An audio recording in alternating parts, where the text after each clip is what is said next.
हो, आता मी व्हिसा काढायलाच चाललेलो आहे आणि तिथे बर्फ सतत जॅकेट पण चांगली घेऊन मग सोबत एकामेकांना तेवढे थंडी में भी गर्मी का एहसास असं विरोधक आणि सत्ताधारी एकमेकांना देऊ शकतील. पण गमतीचा जरी भाग सोडला तरी आता मला वाटतं निवडणुका होऊन गेलेल्या आहेत. एकंदर दोन्ही बाजूनी एक चांगली चर्चा घडून यावी ही आमची मनापासून इच्छा असते. आम्ही पण जेव्हा विधिमंडळात विषय मांडतो आमदार म्हणून दोन्ही हाऊसमध्ये, तेव्हा नुसतं टीकेला टीका नाही तर आमच्याकडून जे काही सूचना येतात किंवा ज्या काही टीका येतात ह्या सगळ्या टीकेतून नेमकं काय घ्यायचं. टीकेला फक्त प्रत्युत्तर द्यायचं आणि स्वतःच्या भ्रमात आनंदित राहायचं की टीकेतून थोडं ठीक आहे, ही व्यक्ती हे बोलत आहे, खरोखर याच्यात काय आहे, तथ्य आहे का, नुसतं टीका म्हणून करत आहे, राजकीय टीका म्हणून करत आहे की ह्या जिल्ह्यात खरोखर किंवा मतदारसंघात खरोखर असं होत आहे. ह्याची थोडी एक पडताळणी करून मला वाटतं मुख्यमंत्र्यांनी त्यांच्याकडे तसं पण बघितलं पाहिजे. डॅव्हॉसचा जो विषय निघाला किंवा इतर जे विषय असतील, मग गुंतवणुकीचे विषय असतील, हे आर्टिफिशियल इंटेलिजन्स असेल किंवा एज्युकेशनचा विषय असेल, ह्या सगळ्या विषयांमध्ये मला वाटतं एक महत्वाची गोष्ट ही आहे की राजकारण थोडं बाजूला ठेवून खरोखर महाराष्ट्राला आपण त्या पातळीवर पुढे कसं नेऊ शकतो, ज्याला जागतिक पातळीवर आपण बायपार्टिसन बोलतो. म्हणजे दोन्ही बाजूचे जे विधिमंडळातील लोक आहेत त्यांना खरोखर एकत्र घेऊन चांगलं काय ह्याच्यात करता येईल का ह्याच्यावर विचार होणं गरजेचं आहे. जगभरात असंच होतं. मग आपल्याकडेच वाद आणि हे सगळं का होतं हे मला माहित नाही. दुसरी गोष्ट म्हणजे जे डॅव्होसबद्दल आमचं मत आहे ते प्रामाणिकपणे हेच आहे की होय, इकडचे काही गुंतवणूकदार तुमच्यावर तिथे करार करायला उत्सुक असतील ही, पण याचा हा अर्थ नाही की सगळेच इकडचे गुंतवणूकदार तिथे विमानात भरून न्यावे आणि तिकडे सगळे करार करावे. दुसरं म्हणजे मी मध्ये एक मला वाटतं लिंक्डइन की कुठेतरी लिहिलं होतं की आता हे जे थोडं डॅव्होसकडे आपण नुसतं गुंतवणूक म्हणून बघतो ते थांबून आपले मुख्यमंत्र्यांनी, म्हणजे कोणी असतील, कुठच्याही पक्षाचे असतील, तिकडचे जे डॅव्होसचे बाकीचे नेते असतात, मग वेगळ्या वेगळ्या देशातले असतात, वेगळ्या वेगळ्या राज्यातले असतात, बिझनेस वर्ल्डमधले नेते असतात, त्या सगळ्या नेते मंडळीला भेटणं तिथे गरजेचं असतं, त्यांच्याशी चर्चा करणं गरजेचं असते, ज्याला आपण ऑफिशियल भाषेत बायलॅटरल मीटिंग्स बोलतो. ह्या देखील होणं गरजेचं आहे. डॅव्होस काही नुसतं करारसाठी नसतं. बायलॅटरल मीटिंग्स असतील किंवा तिकडच्या फोरम्समध्ये भेटणं बोलणं असेल, अनेक लोक तिथे भेटतात, त्याच्यातून त्या भेटीगाठी होऊ शकतात.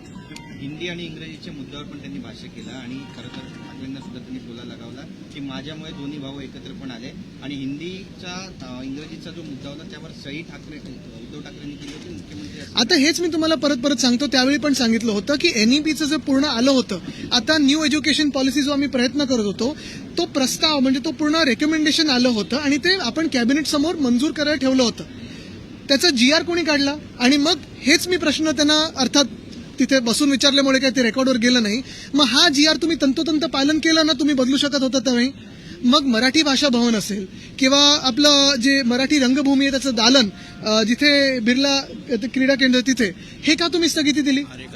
कितीतरी गोष्टी आम्ही केल्या होत्या, जसं आरे कारशेड आम्ही हलवत होतो किंवा कितीतरी गोष्टी होत्या. आल्या सगळ्याला स्थगिती दिली. एकच त्यांना GR दिसला भाषा सक्तीचा, आणि ती भाषेचं काय होतं त्याच्यात की मराठी ही सदैव असलाच पाहिजे आणि दुसरी भाषा जी आम्ही बोलतोय ती दुसरी भाषा पहिलीपासून आली पाहिजे.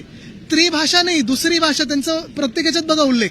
आणि हे आम्ही पण सांगितलेलं आहे ना की ज्युनियर KG मध्ये पहिली भाषा येते, मग पहिली की दुसरीमध्ये दुसरी भाषा येते आणि मग तिसरी भाषा शिकायचीच असेल आणि माझं मत शिकायलाही पाहिजे. ती कुठचीच असो ना, ती हिंदीच कशाला पाहिजे, फ्रेंच शिका, जर्मन शिका, ओडिया शिका, तामिळ शिका, पण ती तुम्ही साधारणपणे 6वी 7वी पासून शिकता आणि हे प्रत्येक शाळेत होतच अजूनही. करून धरून भागले, देवपूजेला लागण्यासाठी टोला लगावला त्यांनी. बघा काय, मी आता त्यांचं भाषण त्याच्यात खरं तर आठवण करण्यासारखं काहीच नव्हतं, म्हणजे आठवण्यासारखं विसरूनही गेलोय. कारण मागच्या वेळीच भाषण परत आज यावेळी परत तेच पुढच्या वेळी मी हेच बोललो ना की आता तरी निवडणुका संपल्यात, त्या मोडमधून बाहेर पडा.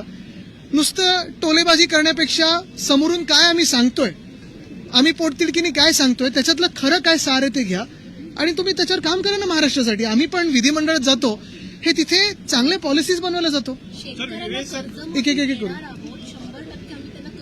आणि बाकीचं काय पण त्याच्यात कंडिशन काय लावली आहे, योग्य वेळी म्हणजे निवडणुकीच्या आधी. मागच्या वेळी काय सांगितलं होतं, जून आत्ताच्या येण्याच्या आधी, आता योग्य वेळी सांगितलंय. सर, VSR कंपनीच्या विमानाने आम्ही प्रवास करणार नाही असं शिवसेनेचे आमदार आणि एकनाथ शिंदेनी निर्णय घेतलाय, कसं बघताय. आता ठीक आहे, पण एवढे प्रवास करून मग जाणार कसं गुवाहाटीला वगैरे. बघा काय तुम्हाला सांगतो, हे बरोबर आहे, VSR कंपनीवर खरोखर चौकशी जे रोहित वगैरे सगळेच मागतात, मला वाटतं ती लागायलाच पाहिजे. ती घटना दादांची देखील अतिशय दुर्दैवी आहे, त्याच्यात सत्य काय ते बाहेर पडायलाच पाहिजे. पण ते होत असताना दुसऱ्या बाजूला परवाचेच जर दिवस पाहिला तर अंदमानमध्ये एक हेलिकॉप्टर कोसळले, एअर अँब्युलन्स एक कोसळली आहे, त्याचा तर ब्लॅक बॉक्स पण नव्हता. मग स्पाइस जेटचं एक विमान आहे, ते टेक ऑफ घेतलं आणि ते परत इमर्जन्सीमध्ये लँडिंगला आलेलं आहे. ह्या अनेक ज्या घटना घडायला लागलेल्या आहेत. मग कुठे हे तर हवाई घटना झाल्या, कुठे बोट बुडत आहे, कुठे खड्ड्यात कोणी जाऊन मरण पावत आहे. तर ह्या ज्या घटना आहेत त्याच्यावर खरोखर केंद्र सरकारने, राज्य सरकार किंवा शहर पातळीवर पण लक्ष आहे का, की असंच टाइमपास म्हणजे उथळपणा आणि टोळेबाजी चालली, हे तुम्ही विचार करा. जरांगे पाटलांनी एक कॉंग्रेसवर इथून नाहीये राज्यसभा एक एक आज राष्ट्रवादी काँग्रेस आणि काँग्रेसच्या दोन पक्षामध्ये बैठक झाली. काँग्रेस म्हणते की राष्ट्रीय पातळीवर राजकारणासाठी आणि देश पातळीवर राजकारणासाठी राज्यसभेची एक जागा खूप महत्वाची आहे, त्यामुळे आम्ही आग्रही आहोत. राष्ट्रवादी काँग्रेस असं म्हणते की शरद पवार जर इच्छुक असतील तर आमची ताकद देश पातळीवर दिसेल. आम्ही बघा, तुम्हाला सांगतो पुन्हा एकदा, कुठच्याही व्यक्तीच्या नावाबद्दल आम्ही चर्चा करतच नाहीये आणि पवार साहेबांबद्दल सगळ्यांमध्ये मनामध्ये खरोखर आदर आहेच. पण पक्षाची भूमिका, मी माझ्या पक्षाची भूमिका मांडतो, मी माझ्या पक्षाचं हित बघणार. आणि नुसतं हित नाही तर MVA मध्ये जो प्रिन्सिपल ठरला होता, आपल्याला आठवत असेल 2020 साली शिवसेनेला एक जागा अधिकची मिळणार होती, आमचा गटही झाला असता राज्यसभेत, पण राष्ट्रवादीकडून आम्हाला जी एक विनंती आली त्याचमुळे आम्ही फौजियाजींना ही दुसरी सीट दिली होती 2020 साली. 2022 साली आमचा जो दुसरा उमेदवार होता, आमचे जे संजय पवार जे होते ते पराभूत झाले आणि मग 24 साली काँग्रेसचे गेले. आता निवडणुका झाल्यानंतर न्यूमेरिकल स्ट्रेंथ जर बघितली तर नंबर 1 वर शिवसेना उद्धव बाळासाहेब ठाकरे पक्ष आहे, नंबर 2 वर काँग्रेस आहे, नंबर 3 वर राष्ट्रवादी आहे. ह्या न्यूमेरिकल स्ट्रेंथच्या प्रमाणे आणि जी काही MVA महाविकास आघाडी जर अजून असेल तर त्या ह्याच्याप्रमाणे आणि इंडिया आघाडी आम्ही जी लढत आहोत, काँग्रेस आणि आम्ही सोबत तिथे लढत आहोत. मग देशाचं अदानीकरण जे चालू आहे, धारावी विकण्याचा प्रयत्न जे चालू आहे, त्याच्या विरुद्ध जे आम्ही लढत आहोत एकत्र, त्याच्यात जर पाहिलं तर शिवसेनेचा दावा हा पहिला आहे. आता मोठी नावं जर चर्चेत आली तर मग ह्यावेळी आमची संधी जाईल, पुढच्या वेळी काँग्रेस कोणतरी आणेल त्या टर्नप्रमाणे, रोटेशनप्रमाणे, मग पुढच्या वेळीची देखील रोटेशन ही काँग्रेस मागेल. तर आमचं म्हणणं हे कुठेही न बिघडवता आमच्या ज्या 2 सीट्स आहेत, तुम्ही मला सांगा गेल्या 6 वर्षातलं जर ट्रॅक रेकॉर्ड आमच्या दोन्ही खासदारांचं, मी आता दोन्ही खासदारांची नावं पण नाही घेत, खासदार म्हणून शिवसेना उद्धव बाळासाहेब ठाकरे पक्षाचे, हे जर दोन्ही पाहिले तर त्यांचा अटेंडन्स पाहिला, त्यांची भाषणं पाहिली, त्यांची आंदोलनं पाहिली, तर कुठेही राहुल गांधी जे बोलत आहेत कुठेही त्याच्यात अंतर नाहीये.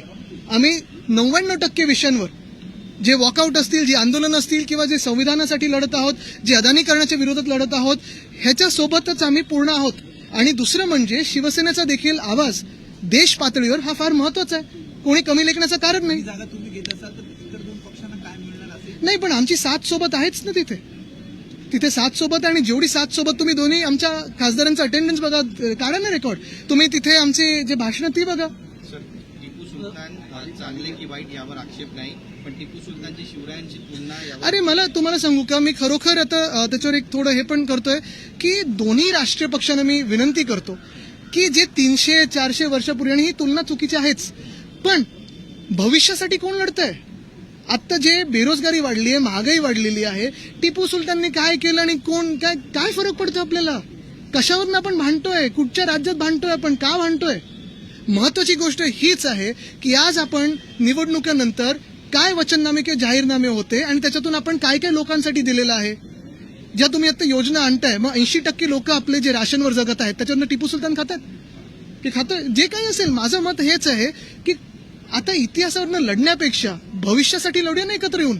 झालं ना सगळं, जो काही राजकारण होर्डिंग बॅनर करायचे ते झालेलं आहे. आता निवडणुका तुम्ही वरपासून खालपर्यंत जिंकल्यात, हाऊसिंग सोसायटीचे पण जिंकाल, पण ह्याच्यातच 2 राष्ट्रीय पक्षांनी व्यस्त राहण्यापेक्षा आपला देश कुठे चाललेला आहे.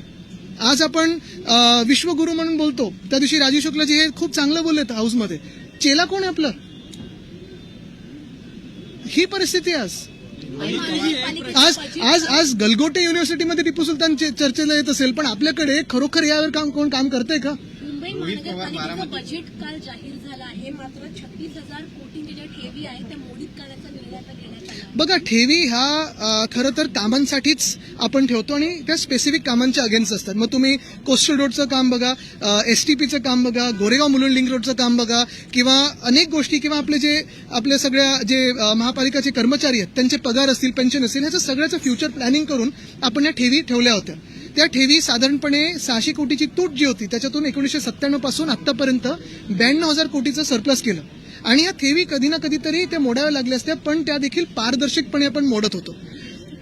एकनाथ शिंदेंचं इथे सरकार बसल्यानंतर 2.5 लाख कोटीची कमिटेड लायबिलिटी आहे. ह्या ज्या ठेवी ज्या मोडल्या जात आहेत त्या कॉन्ट्रॅक्टरची खिशे भरण्यासाठी मोडले जात आहेत. सगळी कामं एस्केलेशनमध्ये चालली आहेत, सगळी कामं खोट्या कामांमध्ये चालली आहेत, सगळी बिलं खोट्या कामांमध्ये चालली आहेत.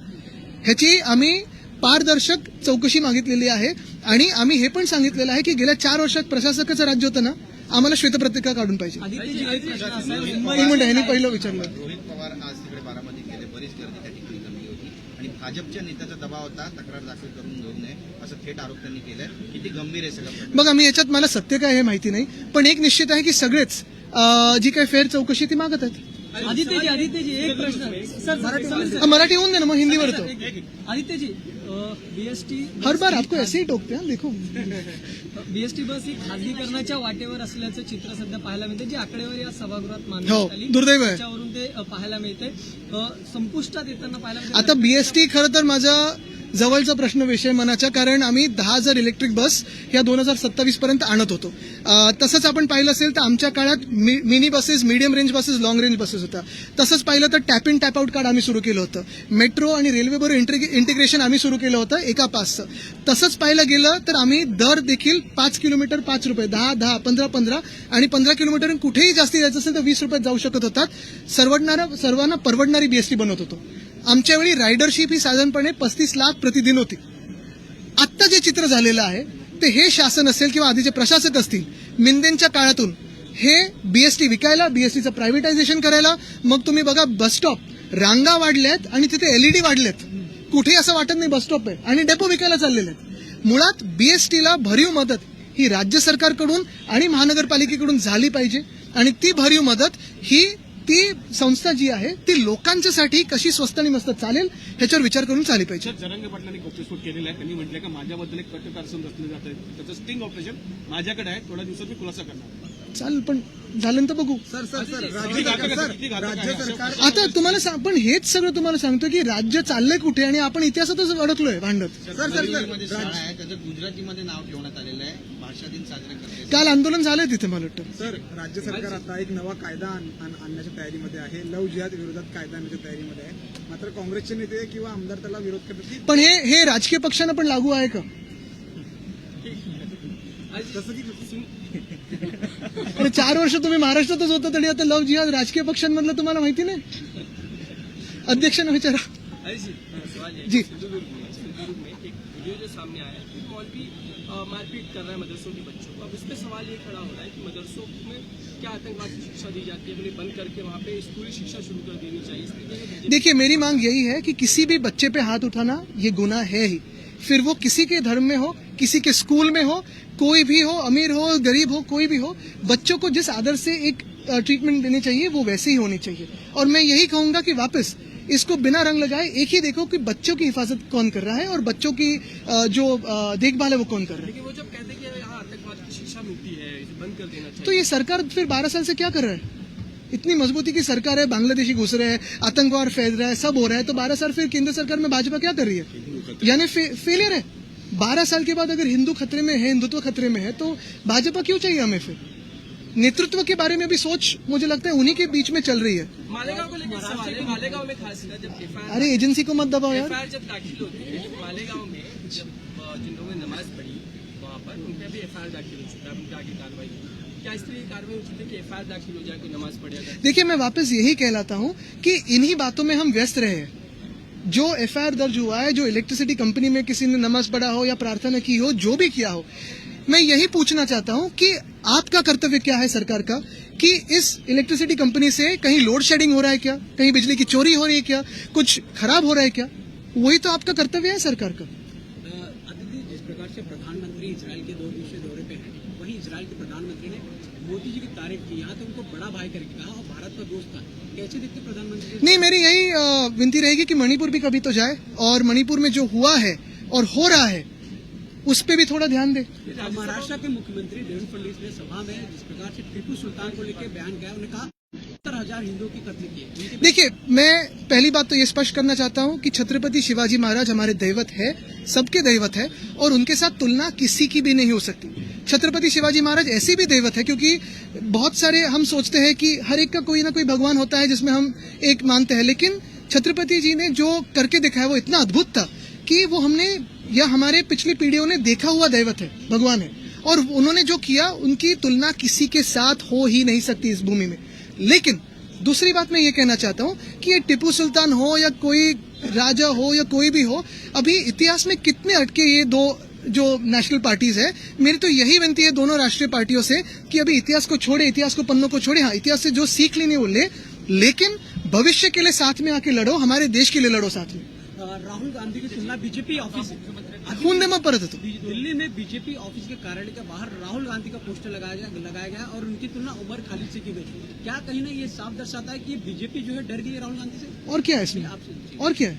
अरे आप ही स्पष्ट कर दिए आदित्य जी, आप ही स्पष्ट कर, जिस प्रकार से उनकी तुलना उमर खालिद जी से की जा रही है। अरे जिसका डर होता है इसीलिए तो ऐसे सब चलता है ना। मुझे लगता है वापस एक बार मैं कहना चाहता हूं कि जो वो एआई समिट में हुआ, पहले दिन जो लोगों की आप देख रहे थे मेलो मेल चल रहे थे, पानी नहीं था, खाना नहीं था, यूपीआई चल रहा नहीं था, दूसरे दिन गलगोटिया का चला, दुनिया भर में बदनामी हुई है। राज्यसभा को लेकर विधान भवनामध्ये की महाराष्ट्राचा जीडीपी बेल्जियमपेक्षा जास्त आहे। प्रत्यक्षात बेल्जियमचा जर आपण जीडीपी पाहिला तर तो 48 लाख आहे आणि महाराष्ट्राचा जीडीपी 3 लाख आहे। राज्याचा मुख्यमंत्री जर अशा पद्धतीची माहिती बघा, मी तुम्हाला अजून एक सांगतो की जे ते म्हणालेले आहेत, चला 1 मिनिट आपण मानून चालूया की जास्ती असेल, कारण साधारणपणे महाराष्ट्राची जी आपली साईज आहे, इकॉनॉमी आहे, जेवढी लोक आहेत, 13.5 कोटी जनता आहे आणि जेवढी लोकसंख्या वाढत चाललेली आहे, मोस्ट नॅचरली आपली इकॉनॉमिक ग्रोथ होईल ही आपण समजतो। आतापर्यंत ज्या इंडस्ट्रीज आलेल्या होत्या, ज्या आता राहिलेल्या आहेत, ज्या जात नाहीयेत, ह्या सगळ्या पकडून पण मुख्य गोष्ट हीच आहे की एक चला आनंद आहे, चांगलं खरोखर पुढे जात असू तर, पण खरोखर जे आज मुख्यमंत्री महोदय बोलत होते, अर्ध तर मी विसरून पण गेलो कारण लक्षात ठेवण्यासारखं काही नव्हतं। ते जे बोलतायत एक आणि बाहेर जे आहे ते भ्रमसंभ्रम, ते खरं स्वतःसाठी बोलत होते, पण आम्ही त्यांना त्याच्यात राहू दिलं।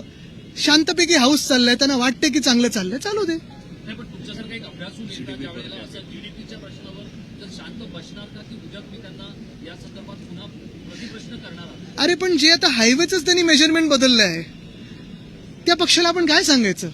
ज्यांना वाटतं आपण विश्वगुरु झालोय, बिना कुठचा चेला, काय सांगायचं? राज्यसभा को लेकर अपनी स्थिति आप स्पष्ट कर सकते हैं क्या इंडिया में? क्योंकि अगर आगे कांग्रेस आगे कह के जा रही है कि हमारा दावा है, राष्ट्रवादी पहले से कह रही है, और आपकी देखिए, कांग्रेस और हम इंडिया अलायंस में जो बात करते आए हैं अभी तक यही है बात कि जो एमवीए बना उसमें एक ही प्रिंसिपल था कि रोटेशन पे ये सब राज्यसभा हो, विधान परिषद हो, ये सारी चीजें डिस्कस होती जाएगी और न्यूमेरिकल स्ट्रेंथ पे होगी। 2019 में जो हमारी सरकार बनी, उसके बाद 2020 में पहली 2 सीटें आई, तब हमारी एक उम्मीदवार राज्यसभा में चुन की गई और दूसरी जो उम्मीदवार थी वो फौजिया जी, राष्ट्रवादी कांग्रेस से जो रिक्वेस्ट आई, उनकी रिक्वेस्ट पे हमने उनको चुना के भेजा। अभी जो दूसरा आया, जो पहली हमारी सीट आने वाली थी 2020 में, वो हमें 2022 में ली, लेकिन हमारे जो उम्मीदवार थे वो हार गए। 2024 में कांग्रेस का टर्न था, 24 में चुनाव हुए, अभी न्यूमेरिकल स्ट्रेंथ बदल गई है, हम सबसे हाईएस्ट है, फिर कांग्रेस है, फिर राष्ट्रवादी है। और इसी हालात में अगर आप एमवीए के प्रिंसिपल से जाओ तो हमारी जो 2 सीटें हैं उस पे हम कायम हैं, हमारा दावा कायम है और हम वैसे ही आगे जाने वाले हैं, क्योंकि यही बात है कि कांग्रेस हो या इंडिया अलायंस हो, जो भी अभी इंडिया अलायंस में है, उनके सारे आंदोलन में शिवसेना सबसे आगे रही है। फिर वो देश का अदानीकरण हो, धारावी को बेचने का प्रयास हो, या महाराष्ट्र और मुंबई पे होने वाला अन्याय हो, उसके खिलाफ हम आवाज उठाते आए हैं। इंडिया के हर एक आंदोलन में आगे रहे, फिर वो भले वॉकआउट हो, स्टेयर्स पे हो, और यही बात हम दावे के साथ कह सकते हैं कि ये दोनों सीट हमारी है और इसको हम आगे लेके जाएंगे। कोई भी कुछ कहे, हम इसको आगे लेके जाएंगे। फाइनल डिसीजन ये पार्टी डिसीजन होगा। जी, आप इंडिया अलायंस की बात कर रहे हैं। राज्यसभेचे लोक पाठवले, त्यातलं एक प्रमुख नाव आहे संजय राऊत। त्यांनी पक्षाचा परफॉर्मन्स केला, पक्षाचा आवाज बनले। प्रियंका चतुर्वेदीच्या कामगिरीबद्दल पक्षाचे नेते म्हणून तुम्हाला काय वाटतं? बघा, मी तुम्हाला सांगतो, ह्याच्यात कुठच्याही व्यक्तीबद्दल मी बोलत नाहीये, कारण व्यक्तीचं जर झालं तर तुम्ही दोन्ही खासदारांचं बघा, अटेंडन्स पासून, भाषणापासून, कामगिरीपर्यंत, आणि इंडिया आघाडीतल्या सगळ्या आंदोलनांमध्ये पुढे होते। पण मुद्दा असा आहे, आत्ता व्यक्तीचा नाहीये, कारण जर आत्ता परत मी तुम्हाला सांगतो, ह्या रोटेशनमध्ये एक सीट गेली तर पुढच्या रोटेशनमध्ये दुसरा पक्ष मागेल, मग सगळ्यात जास्ती आलेला आकडा हा शेवटचा मागेल का?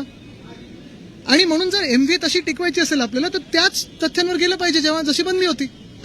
धन्यवाद।